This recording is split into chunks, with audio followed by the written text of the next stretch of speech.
अस्सलामुअलैकुम नाजरीन, आप देख रहे हैं सूबाई रंग न्यूज़ और इंटरटेनमेंट चैनल और मैं हूं मोमना शहबाज।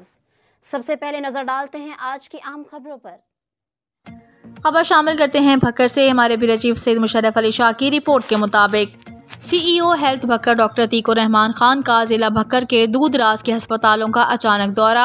CEO हेल्थ भक्कर का तहसील हेडक्वार्टर अस्पताल क्लोड कोट का अचानक दौरा।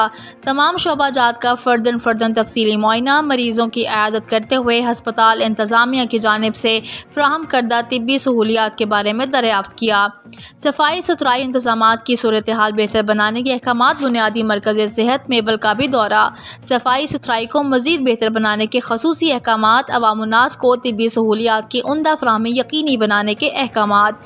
CEO हेल्थ का बुनियादी मरकज़ सैयद वाला क्लोड कोट में अमले की हाजिरी, सफाई सुथराई और तिब्बी सहूलियात की फराहमी का तनकीदी जायज़ा। डॉक्टर तीको रहमान खान CEO हेल्थ भक्कर का बुनियादी मरकज़ जगरनून में सफाई सुथराई तिब्बी सहूलियात की उम्दा फराहमी के लिए सेंटर का तफसीली मुआयना किया।